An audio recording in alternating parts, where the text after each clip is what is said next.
In progress. Om Shanti. सुनते हैं आज की मीठी मुरली। मीठे बाप दादा बाबा कह रहे हैं, मीठे बच्चे, पावन बनने के लिए एक है याद की पल और दूसरा है सजाओं का पल।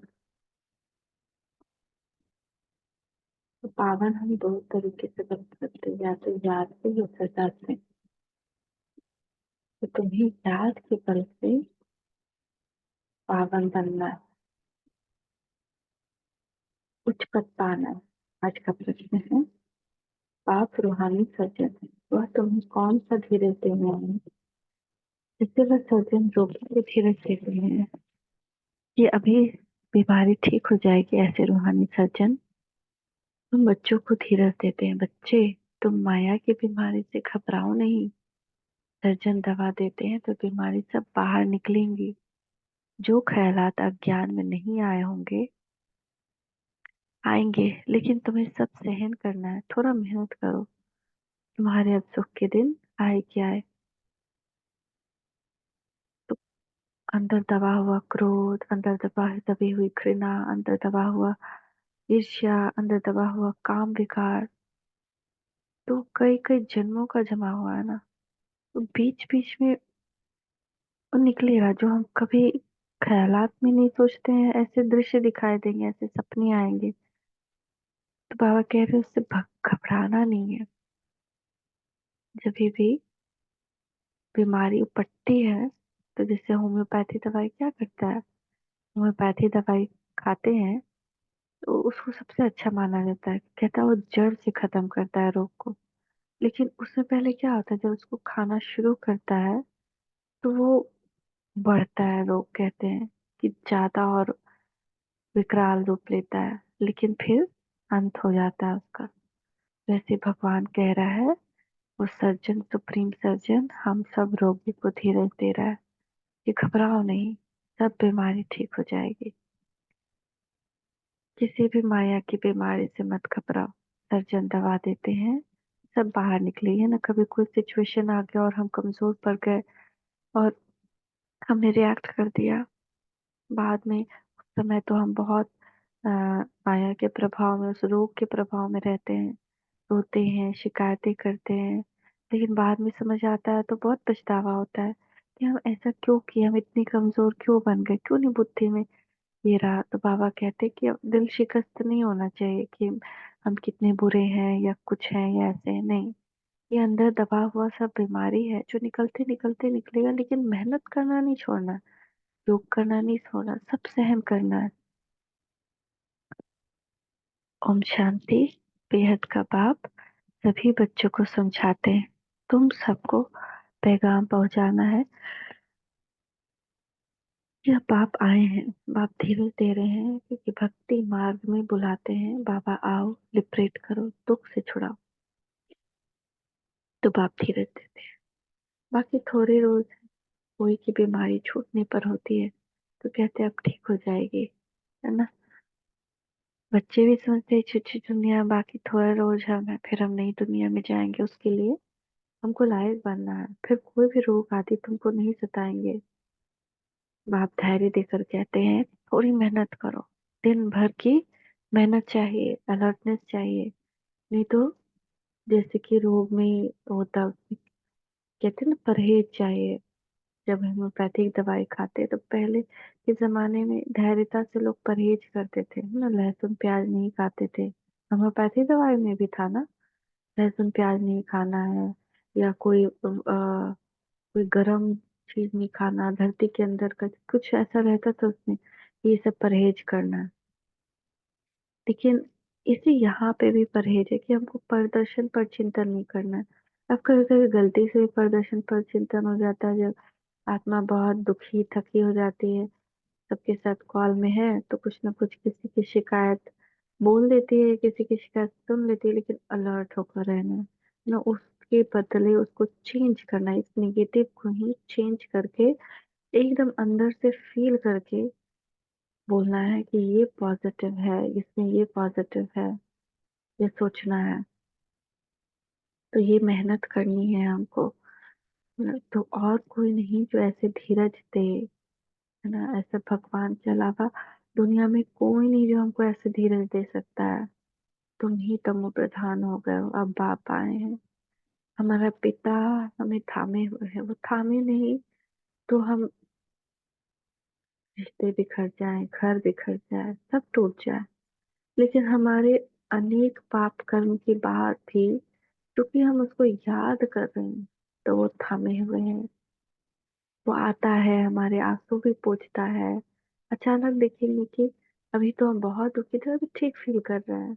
जब उसको याद करते हैं तो वो अपनी किरणों का प्रकाश देता है, सुख की किरणें, शांति की किरणें भेजता है कि बच्चे सब ठीक हो जाएगा, धीरज धरो।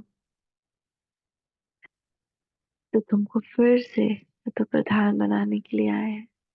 सभी अभी आत्माएं पवित्र बन जाएंगी, कोई योग बल से, कोई सजाओं का बल से। सजाओं का भी बल है ना। तो जो बच्चे, लेकिन बाबा हमसे यही उम्मीद करते हैं कि जो तुम्हारे भाई है ना, जो योग नहीं जानते हैं, उनको भी तुम योग की मदद दो। उनको भी योग से खुद भी पवित्र बनो, उनको भी बताओ। तो भले ही सजाओं के बल से भी बहुत कोई पवित्र बनेगी। अभी हम भी सजाए पा रहे हैं, अगर अचानक हमारी खुशी गायब हो जाती है तो सजा ही है। सजाओं से जो पवित्र बनेंगे उनका पद कम हो जाएगा। तुम बच्चों को श्रीमत मिलती रहती है, बाप कहते हैं माँ में कम याद करो, तुम्हारे सब पाप भस्म हो जाएंगे। सिर्फ एक, देह के सब संबंध छोड़ सिर्फ एक उसको याद करना, और ये सबसे बड़ा पुरुषार्थ है। पूरे दिन में मेरे बुद्धि में कोई नहीं आए, भले सब काम कर रहे हो, सबके लिए कर रहे हो, लेकिन वो आए नहीं मेरी बुद्धि में। ये ऐसा क्यों है, ये क्या कर रहा है, वो कौन है, ये क्या है। सिर्फ एक बाबा आए, तब सब पाप भस्म हो जाएंगे। अगर याद नहीं करेंगे तो पाप 100 गुना बन जाएगा, क्योंकि पाप आत्मा बन तुम मेरी निंदा कराते हो। तो हमने सबके सामने क्रोध कर दिया, या फिर किसी एक के सामने भी, तो हमने भगवान की निंदा करा दी ना। ये कौन सा भगवान इनको पढ़ा रहा है, जो इसको क्रोध करना सिखाता है ना। तो कितनी बड़ी निंदा करा देते हैं हम बाबा का। तो वो 100 गुना या हो जाएगा अगर हम याद नहीं करें।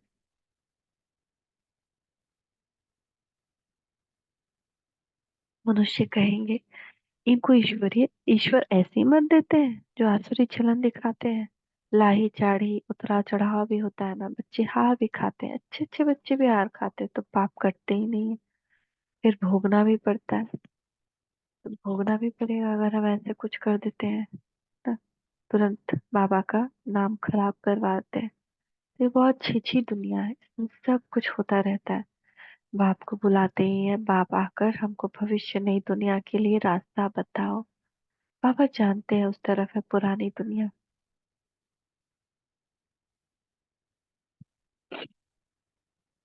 इस तरफ है नई दुनिया। तुम हो नैया, अब तुम पुरुषोत्तम बनने के लिए चल रहे हो। तुम्हारा इस पुरानी दुनिया से लंगर उठ गया है। अब हमारा यहाँ से बोरिया बिस्तर ऑलमोस्ट उठ गया है। जहाँ जा रहे हो उस घर को ही याद करना है। तो जब यहाँ रहना ही नहीं तो यहाँ के लोग को याद करके क्या होगा। बाप ने कहा है कि मेरे को याद करने से तुम्हारी कट उतरेगी। या तो है योग बल या सजाएं। हर एक आत्मा पवित्र तो जरूर बनती है, पवित्र बनने बिगर वापस तो कोई जा नहीं सकते। सबको अपना अपना पाठ मिला हुआ है। बाप कहते हैं यह है तुम्हारा अंतिम जन्म। मनुष्य कहते हैं कलयुग अर्जुन छोटा बच्चा है। गोया मनुष्य अभी इससे भी और दुखी होंगे। तुम ब्राह्मण योगी, तुम संगम योगी ब्राह्मण समझते हो। यह दुख धाम तो अब खत्म होना है, इससे भी ज्यादा दुख और क्या होगा। बाप धीरज देते हैं। कल पहले भी बाप ने कहा था माँ मेघा मुझे याद करो तो पापों की कट उतर जाएगी। यह मैं गारंटी करता हूँ। यह भी समझाते हैं, कलयुग का विनाश होना है, जरूर होना है, सत्युग भी जरूर आना है, खातरी मिलती है, बच्चों को निश्चय भी है। परंतु याद न ठहरने के कारण कोई ना कोई विकर्म कर लेते हैं। कहते बाबा क्रोध आ जाता है। इसको भी भूत कहते हैं। 5 भूत देते हैं इस रावण राज्य में। 5 भूत दुख देते हैं इस रावण राज्य में। ये पिछाड़ी का हिसाब किताब भी चुकतू करना है।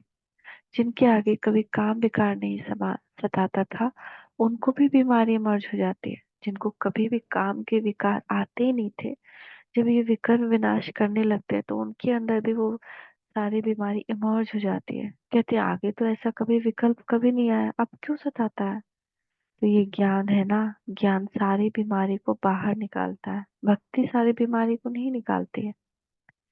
जब हम ज्ञान सुनते हैं तो धीरे धीरे धीरे अंदर की सारी बीमारी बाहर निकलती है। यह है अशुद्ध विकारी दुनिया। 100% अशुद्धता है। 100% पतित से फिर 100% पावन होना है। 100% भ्रष्टाचारी से 100% पावन शिष्टाचारी दुनिया बननी है।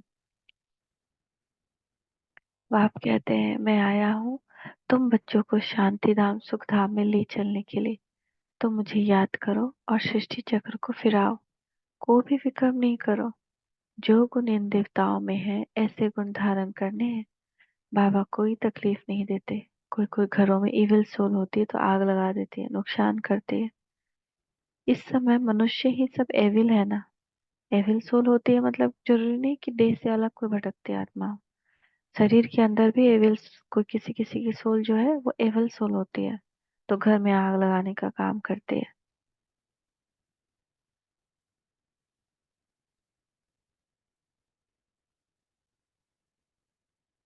सृष्टि चक्र को जरूर फिराना है ना।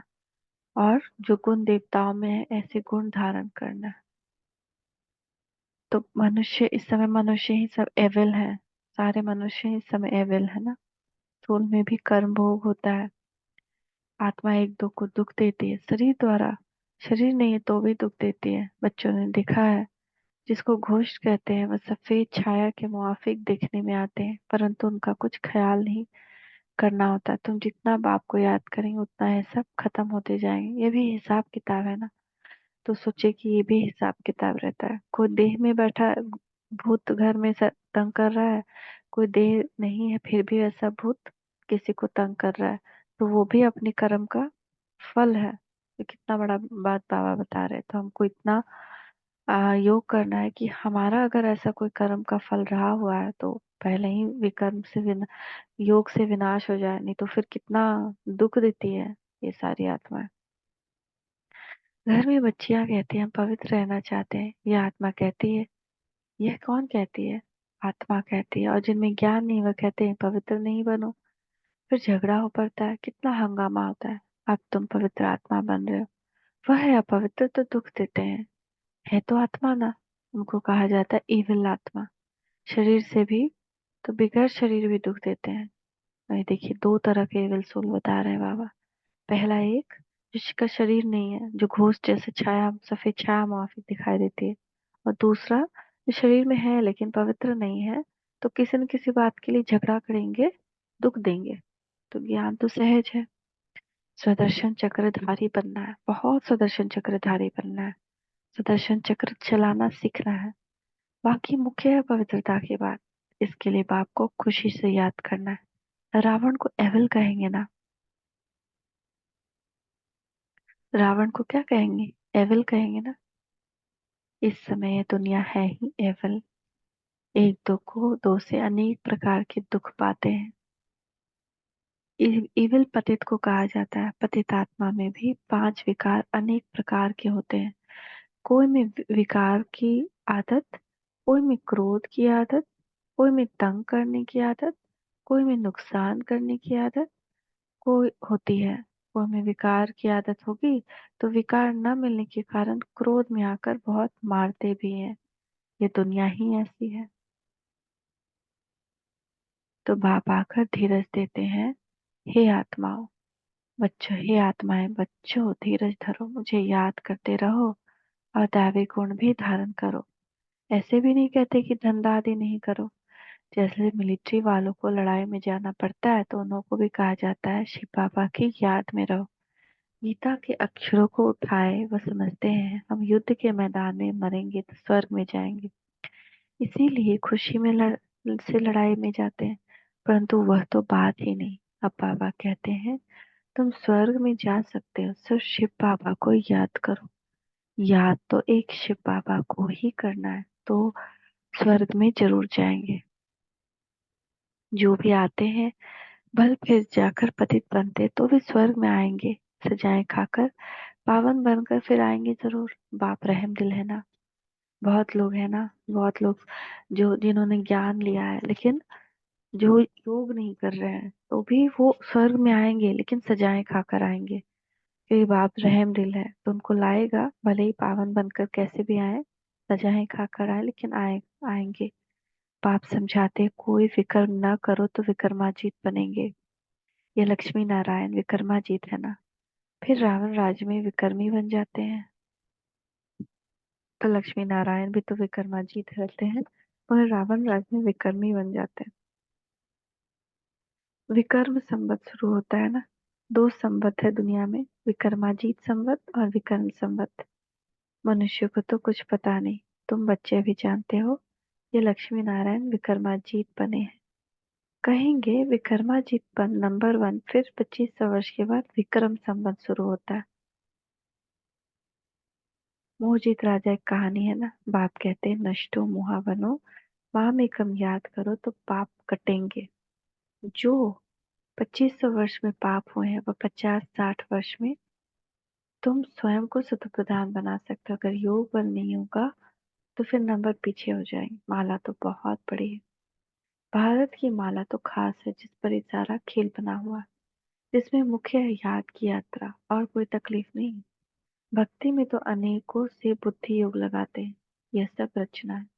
उनकी याद से किसका भी कल्याण नहीं हुआ। बाप कहते हैं किसको भी याद नहीं करो। जैसे भक्ति मार्ग में पहले सिर्फ तुम भक्ति करते थे, अब पिछाड़ी में मुझे याद करो। बाप कितना क्लियर समझाते हैं, आगे थोड़ी जानते थे। तुमको अभी ज्ञान मिला है। बाप कहते और संग तोड़ एक संग जोड़ो, तो योग अग्नि से तुम्हारे पाप भस्म हो जाएंगे। योग अग्नि तभी बनेगी जब इस अग्नि में सिर्फ बाप की याद हो। पाप तो बहुत करते आए हो, काम कटारी चलाते हो, एक दो को आदि मध्य अंत दुख देते हो। मूल बात है काम कटारे की। यह भी ड्रामा है ना। ऐसे भी नहीं कहेंगे ऐसा ड्रामा क्यों बना, यह तो अनादि खेल है, इसमें मेरा भी पार्ट है। ड्रामा कब बना कब पूरा होगा यह भी नहीं कह सकते। यह तो आत्मा में पार्ट भरा हुआ है। आत्मा की जो प्लेट है वो कभी घिसती नहीं है। आत्मा अविनाशी है, उसका पार्ट भी अविनाशी है। अब जैसे सीढ़ी है, उसको कितना बार चलाएंगे तो एक टाइम आए वो घिस जाएगा, लेकिन आत्मा का जो प्लेट है वो कभी घिसता नहीं है। आत्मा अविनाशी है और उसमें पार्ट भी अविनाशी है, चलता ही रहेगा, कभी घिसेगा नहीं। हूबहू वही चीज रिपीट होगा। ड्रामा भी अविनाशी कहा जाता है। इसमें भगवान का भी पार्ट है। बाप तो पुनर्जन्म में नहीं आते, वो ही आकर सब राज समझाते हैं। सृष्टि के आदि मध्य अंत का राज कोई भी नहीं समझा सकते। न बाप का ऑक्यूपेशन न आत्मा का कुछ भी जानते हैं। ये सृष्टि का चक्र फिरता ही रहता है। अब पुरुषोत्तम संगम युग है, जब सब मनुष्य मात्र उत्तम पुरुष बन जाते हैं। शांति धाम में सब आत्माएं पवित्र उत्तम बन जाती हैं। शांति धाम पावन है ना। नई दुनिया भी पवित्र है और शांति तो है ही। फिर शरीर मिलने से पाठ बजाते हैं। यह हम जानते हैं, हर एक का पाठ मिला हुआ है, वह हमारा घर है। शांति में रहते हैं, यहाँ तो पाठ बजाना है। अब बाप कहते हैं भक्ति मार्ग में तुमने मेरी अव्यभिचारी पूजा की, दुखी नहीं थे।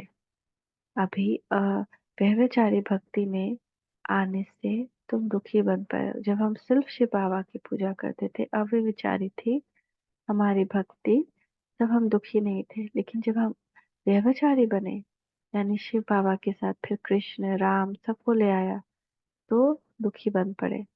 अब आप कहते हैं दैवी गुण धारण करो, फिर भी आसुरी गुण क्यों। आप पूछ रहे हैं, अब जब आप कह रहे दैवी गुण धारण करो फिर भी आसुरी गुण क्यों है तुम्हारे अंदर। बाप को बुलाया कि हमको आकर पावन बनाओ, फिर पतित क्यों बनते हो। उसमें भी खास काम को जरूर जीतना है तो तुम जगत जीत बनेंगे। मनुष्य तो भगवान के लिए कहते थे आप ही पूजे, आप ही पुजारी, गोया उनको नीचे ले आते हैं। ऐसे पाप करते करते महाविकारी दुनिया बन जाती है। गरुड़ पुराण में भी रौरव नर्क कहते हैं, जहाँ बिच्छू टिंडन सब काटते रहते हैं। शास्त्रों में क्या क्या बैठ बनाया है, यह भी पाप समझाया। ये भी पाप नहीं समझाया कि ये शास्त्र आदि सब भक्ति मार्ग में है, इनसे कोई भी मेरे साथ नहीं मिलते हैं।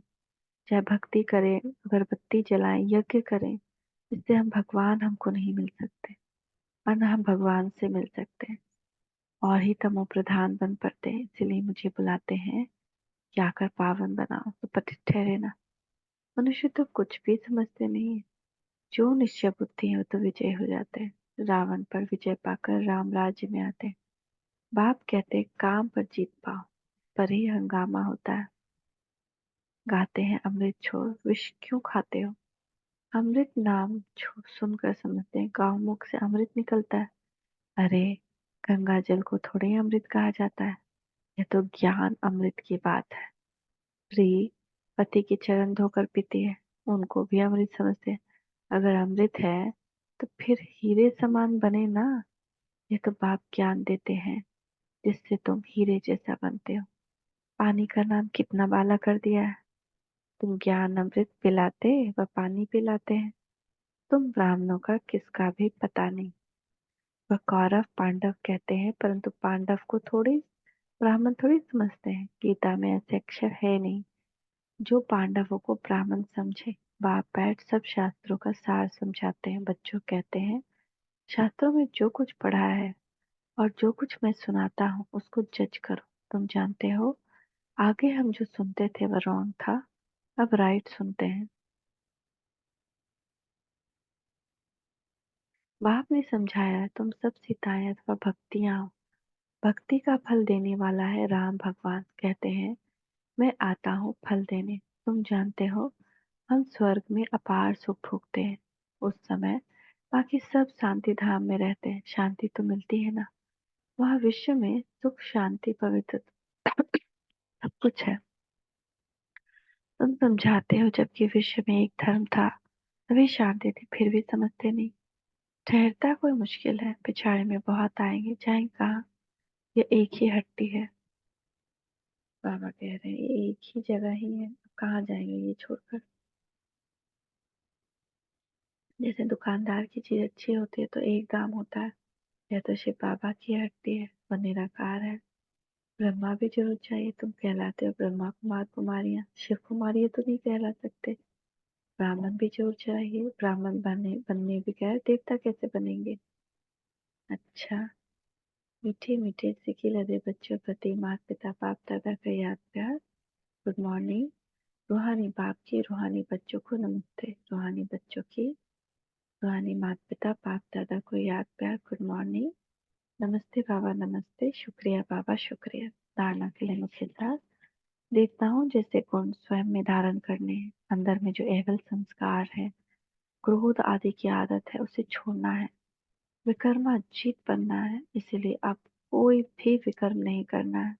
ये एकदम दृढ़ता से कल जो बाबा ने कहा ना, वैसे हीरे समान श्रेष्ठ बनने के लिए ज्ञान अमृत पीना और पिलाना है। काम विकार पर संपूर्ण विजय पानी है। स्वयं को सतो प्रधान बनाना है। याद के बल से सब पुराने हिसाब किताब चुकतू करने हैं।